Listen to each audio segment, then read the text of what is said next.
Bonjour et bienvenue. Profitez de ce contenu, abonnez-vous et activez les notifications. Donovan avait toujours cru connaître Cassandra mieux que quiconque au monde. Leur rencontre avait eu lieu 14 ans plus tôt, lors d'une exposition d'art contemporain à Denver. Il n'était alors qu'un photographe en herbe, essayant de vendre ses tirages dans de modestes galeries, tandis qu'elle venait d'ouvrir son petit studio de design d'intérieur dans un espace partagé du centre-ville. L'alchimie fut immédiate. Cassandra possédait un œil aiguisé pour l'esthétique et une compréhension intuitive de la composition et de l'équilibre. Donovan fut captivé par sa manière de parler des espaces et de la lumière, avec la même passion que celle qu'il éprouvait pour la photographie. Ils se marièrent 2 ans plus tard, lors d'une cérémonie intime dans les montagnes, entourés seulement de leurs amis proches et de leur famille, et construisirent ensemble une vie qui semblait parfaitement équilibrée.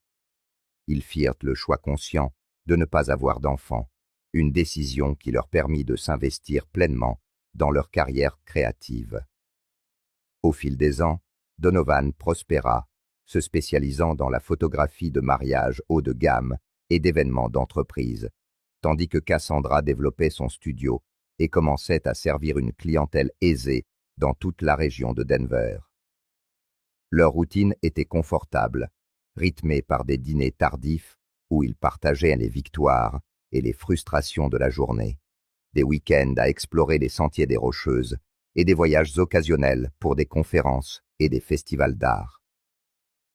Donovan capturait le monde à travers son objectif, tandis que Cassandra le redessinait avec des tissus, des couleurs et du mobilier. Ils se complétaient, du moins, c'est ce que Donovan avait toujours cru.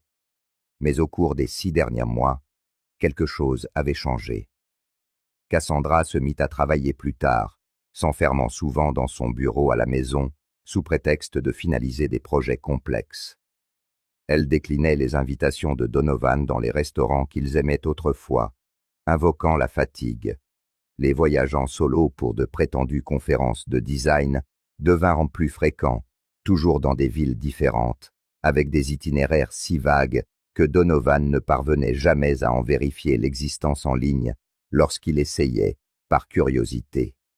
Elle renouvela progressivement sa garde-robe avec des pièces plus audacieuses et plus chères, et se mit à porter un parfum différent, quelque chose de boisé et de sophistiqué que Donovan ne reconnaissait pas. Il mit tout cela sur le compte du stress professionnel et de l'évolution naturelle de toute relation à long terme. La confiance avait toujours été le fondement de leur mariage, et Donovan refusait d'être le genre de mari qui vivait dans la suspicion. Puis vint le café du matin qui allait tout changer. C'était un jeudi ordinaire d'octobre. La lumière du soleil filtrait par la fenêtre de la cuisine, pendant que Donovan préparait des œufs brouillés et que Cassandra consultait ses emails sur sa tablette. Elle but une gorgée de café, prit une profonde inspiration et dit, avec un calme étudié, « Don, j'ai besoin d'espace. Je pense que nous devrions avoir un mariage ouvert, ou du moins, j'aimerais explorer d'autres connexions. » Donovan faillit recracher son café. Il se tourna vers elle, s'attendant à déceler une pointe de plaisanterie, mais le visage de Cassandra était sérieux, presque clinique. Elle continua, parlant de développement personnel, du besoin de ne pas se sentir confiné par de vieilles étiquettes et de la manière dont les relations modernes pouvaient prendre différentes formes. Ces mots coulaient trop facilement, comme s'ils avaient été répétés. L'estomac de Donovan se noua. Il lui demanda d'où cela venait, si quelque chose n'allait pas entre eux. Cassandra détourna le regard et mentionna vaguement une croissance individuelle et des besoins non satisfaits. Il tenta de la raisonner, lui rappelant qu'ils étaient ensemble depuis si longtemps et qu'ils avaient toujours tout partagé. Elle se contenta de répéter qu'elle avait besoin de liberté pour se redécouvrir. La conversation s'acheva sans résolution. Cassandra partit pour son studio, laissant Donovan seul dans la cuisine, sentant le sol se dérober sous ses pieds. La journée entière se déroula dans un brouillard. Donovan avait une séance photo prévue l'après-midi, un couple qui voulait des photos de fiançailles dans un parc, mais son esprit était ailleurs. Quelque chose dans la façon dont Cassandra avait parlé, la froideur calculée de ses paroles, ne collait pas. Ce n'était pas une simple crise existentielle. Il y avait autre chose. Vers 3 heures de l'après-midi, Donovan prit une décision impulsive. Il annula la séance, prétextant un problème de matériel, et rentra chez lui. La voiture de Cassandra était dans le garage. Elle aurait dû être à son studio jusqu'à 6 heures, comme tous les jeudis.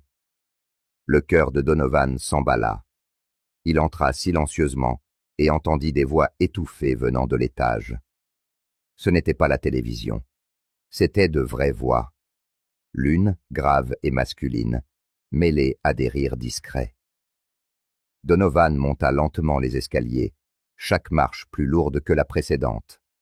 La porte de la chambre était légèrement entr'ouverte. Il la poussa du bout des doigts et vit le pire cauchemar qu'il n'avait même jamais imaginé. Cassandra était au lit avec un homme que Donovan reconnut immédiatement.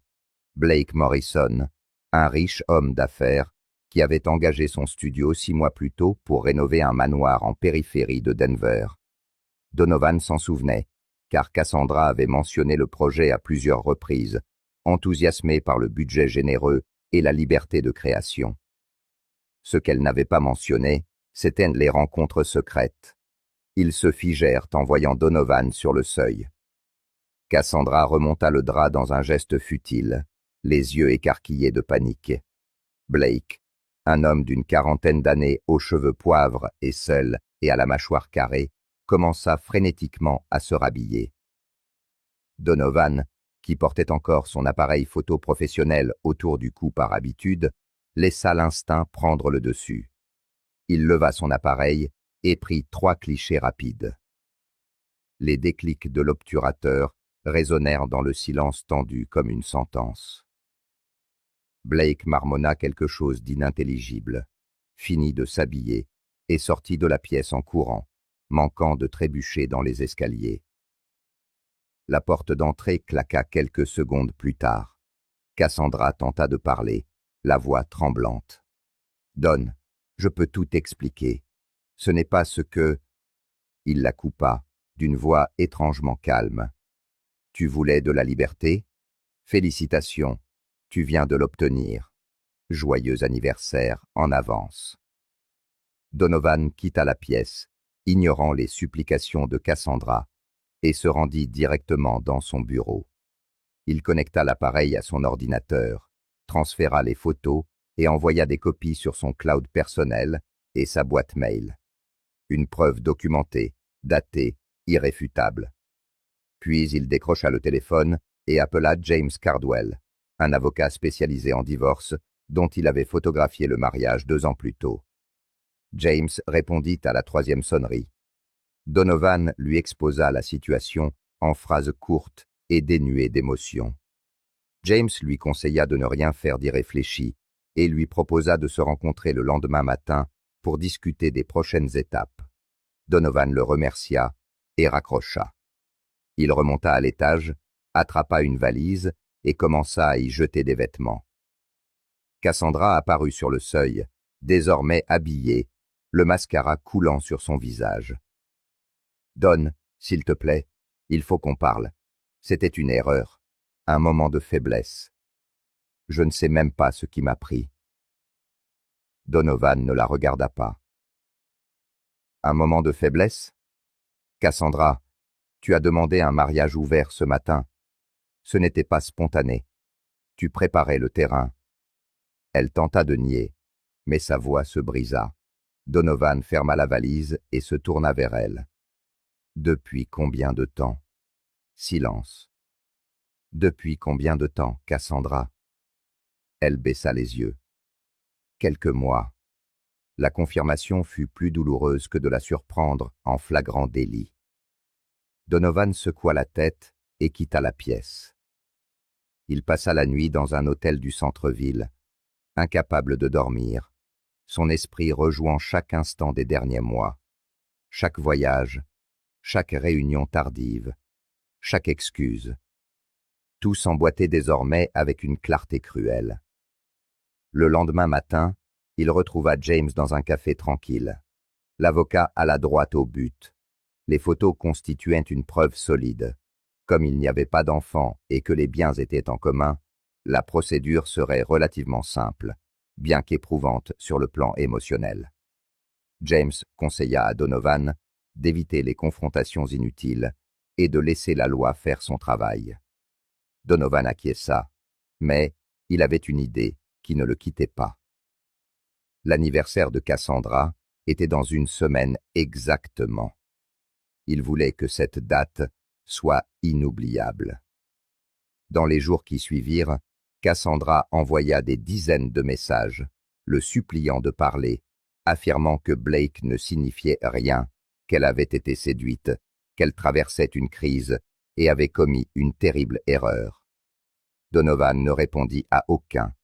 Il la laissa mariner dans l'incertitude. Il se plongea dans le travail, acceptant des séances photos qu'il aurait normalement refusées, juste pour s'occuper l'esprit. Mais la nuit, seul dans sa chambre d'hôtel, la douleur le submergeait par vagues. Ce n'était pas seulement la trahison. C'étaient les mois de mensonges continus, la froideur avec laquelle elle avait demandé un mariage ouvert tout en le trompant déjà, la manipulation calculée. Il avait tout donné à cette relation, et elle l'avait jetée comme si elle n'avait aucune valeur.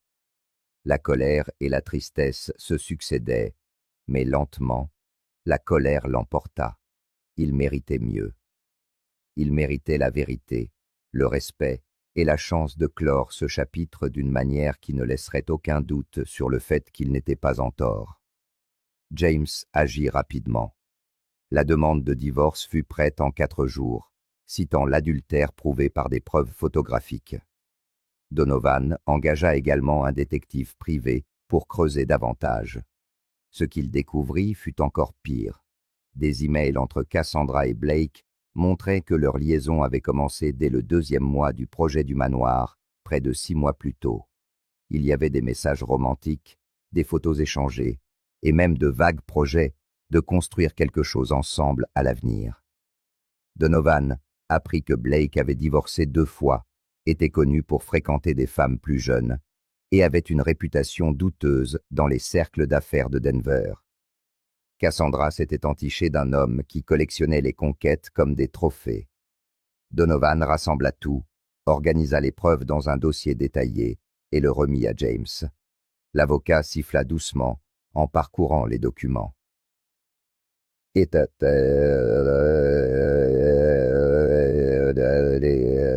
Ça va aller vite. Elle ne pourra rien contester.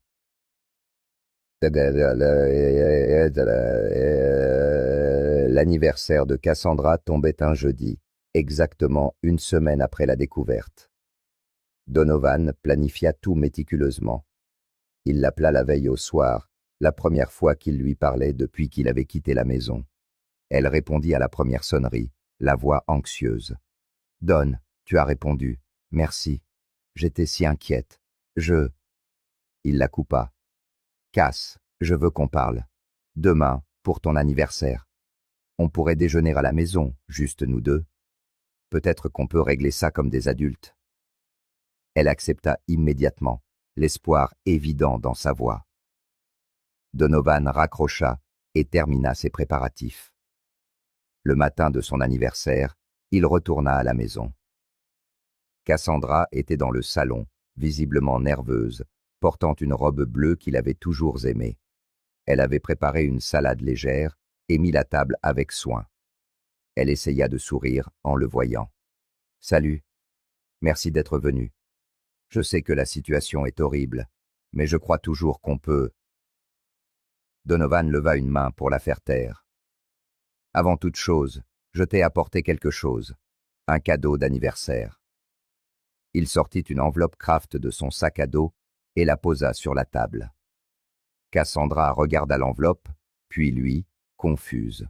« Don, tu n'aurais pas dû... » « Ouvre-la. » Sa voix était ferme. Elle ouvrit lentement l'enveloppe, en sortit les documents et commença à lire. Son visage se vida de toute couleur en quelques secondes. La demande de divorce, en pièces jointes, les photos de la découverte, les emails imprimés entre elle et Blake, et une chronologie détaillée de leur liaison. Cassandra laissa les papiers tomber sur la table, les mains tremblantes. « Don, non. S'il te plaît, on peut trouver une autre solution. Je vais rompre avec lui, je te le promets. C'était juste. » Donovan se pencha vers elle, les yeux froids. « Juste quoi, Cass? Juste une passade? Juste 6 mois de mensonges? Tu as demandé un mariage ouvert parce que tu me trompais déjà et que tu voulais légitimer la situation. Tu pensais que j'étais assez stupide pour accepter pendant que tu continuais à le voir. » Elle tenta de nier, mais il insista, la voix tranchante. « Ah, Blake ne veut rien de sérieux avec toi. Il m'a déjà contacté, tu sais, par l'intermédiaire de son avocat. Il veut qu'il soit clair qu'il n'a aucune intention de poursuivre une relation. Tu n'étais qu'une aventure de plus pour lui. » L'expression de Cassandra s'effondra. Elle se mit à pleurer, de grands sanglots désespérés. Donovan ressentit une lueur de pitié, mais il la réprima rapidement. Elle avait fait ses choix. Maintenant, elle devait en assumer les conséquences. Il se leva. « Et attendez, tu as 2 semaines pour déménager. La maison va être expertisée et partagée conformément à la loi. Mon avocat contactera le tien pour régler les détails. Joyeux anniversaire, Cassandra. » Brave Caton. Il quitta la maison pour la dernière fois en tant que son mari, sans un regard en arrière, ignorant ses pleurs qui le suppliaient de revenir. Dans les jours qui suivirent, Cassandra tenta tout. Les appels, les messages, se présentant même au studio de Donovan pour implorer une seconde chance. Il garda ses distances, ne communiquant que par l'intermédiaire de James. Le divorce avança rapidement. Sans enfant et avec des preuves irréfutables d'adultère, il n'y avait pas grand-chose à contester. Cassandra engagea un avocat, mais sa stratégie de défense était faible.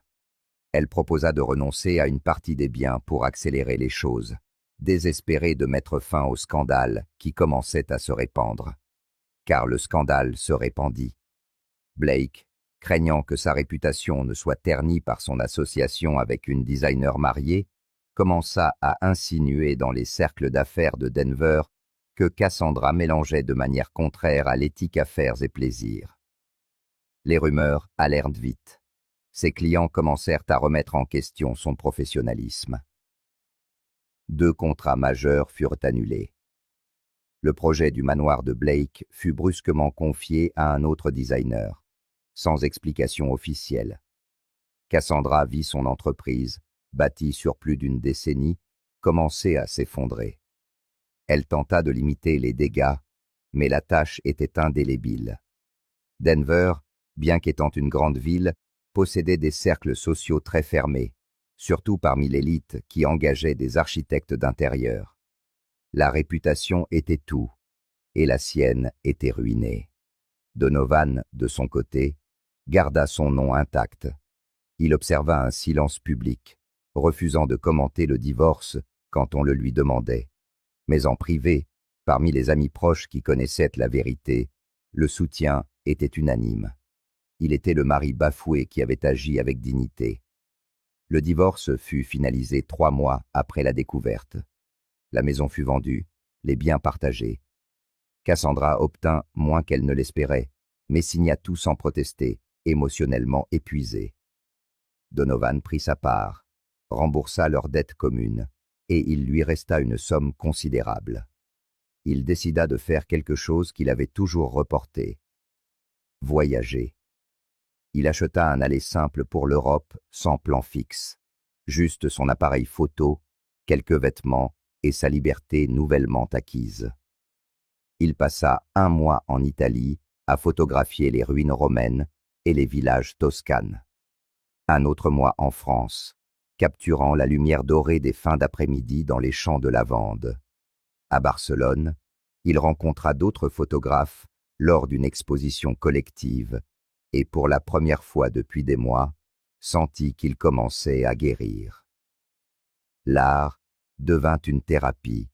Il commença une série de photos intitulées « Masque et vérité », explorant la dualité entre ce que les gens montrent et ce qu'ils cachent. Les images étaient puissantes, brutes, honnêtes. Il soumit la série à un concours international de photographie documentaire et, à sa grande surprise, reçut une mention honorable. L'exposition voyagea dans des galeries à travers l'Europe avant de revenir aux États-Unis. Quand Donovan rentra à Denver 6 mois plus tard, c'était un homme différent, plus léger, plus centré, avec une vision claire de qui il était et de ce qu'il voulait. Il vendit son ancien studio et en loua un plus grand dans un quartier en plein essor.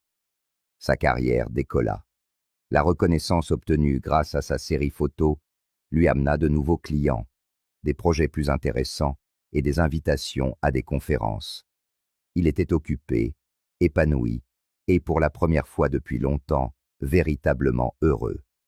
Il rencontra Alicia lors d'un vernissage, une conservatrice de musée au sourire facile et à la passion pour la photographie qui rivalisait avec la sienne. Ils commencèrent à se fréquenter lentement, sans se presser. Donovan n'entretenait plus d'illusions romantiques naïves, mais il n'était pas amer non plus. Il avait appris que la confiance était essentielle, mais que le discernement l'était tout autant. Alicia était transparente, communicative, et il réalisa que les relations saines n'avaient pas besoin d'être compliquées. Elles pouvaient être simples, honnêtes et réciproques. Cassandra, quant à elle, ne connut pas le même sort.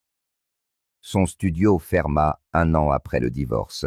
Sans clients et accablée par des dettes croissantes, elle ne put maintenir son entreprise à flot. Elle essaya de travailler en freelance, mais sa réputation continuait de la hanter. Elle déménagea à Boulder, espérant échapper au ragot de Denver, et décrocha un poste dans une petite agence de design, un rôle bien en deçà de ce à quoi elle était habituée. Blake, comme Donovan l'avait prédit, disparut complètement. Il bloqua son numéro et évita tout contact. Cassandra se retrouva seule, face aux conséquences de ses propres choix. Elle contacta Donovan à quelques reprises durant la première année, envoyant des messages épars d'excuses tardives ou de vœux. Il ne répondit jamais, non par cruauté, mais parce qu'il n'y avait plus rien à dire. Ce chapitre était clos. 2 ans après le divorce, Donovan dînait avec Alicia dans un restaurant chaleureux lorsqu'il aperçut Cassandra de l'autre côté de la salle. Elle était seule, faisant défiler distraitement l'écran de son téléphone, attendant manifestement quelqu'un qui était en retard. Elle avait vieilli, remarqua Donovan, non pas en années, mais en lassitude. Ses yeux avaient perdu leur éclat, ses épaules étaient voûtées. Elle jeta un regard dans sa direction. Leurs yeux se croisèrent un bref instant. Donovan lui fit un signe de tête poli et distant. Cassandra tenta de sourire, mais détourna rapidement le regard. Alicia, sentant la tension momentanée, murmura. « C'était elle ?» Donovan hocha la tête. « C'était. » Alicia lui serra la main sur la table. « Ça va ?» Il sourit sincèrement. « Oui, mieux que jamais. » Et c'était vrai. Il avait traversé le feu de la trahison, la douleur de la découverte, la colère de l'humiliation. Mais de l'autre côté, il avait trouvé quelque chose de bien plus précieux, la conscience de soi et la certitude qu'il méritait mieux. Cassandra avait demandé la liberté ce matin fatidique autour d'un café, et Donovan lui avait donné exactement cela. La liberté de vivre avec les conséquences, et pour lui-même, la liberté de reconstruire une vie meilleure, plus authentique et plus épanouissante. Aujourd'hui, quand Donovan regarde en arrière, il ne ressent plus de colère, seulement de l'indifférence, celle qui vient lorsque l'on est complètement guéri. Cassandra fut une partie importante de sa vie, oui, mais elle ne définit pas qui il est. Les photos qu'il a prises ce jour-là dans la chambre sont archivées quelque part, preuve d'un moment qui a tout changé, mais il n'a plus besoin de les regarder. La meilleure vengeance, réalisa Donovan, n'était pas l'humiliation publique ou un divorce houleux. C'était de bien vivre, de prospérer et de trouver un bonheur authentique, loin de quelqu'un qui n'avait pas su apprécier ce qu'il avait. Il a donné à Cassandra la liberté qu'elle demandait, emballée dans une demande de divorce le jour de son anniversaire, et ce faisant, il s'est libéré lui-même. VV. Merci d'avoir regardé cette vidéo.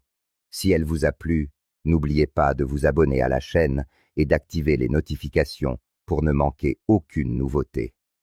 À la prochaine.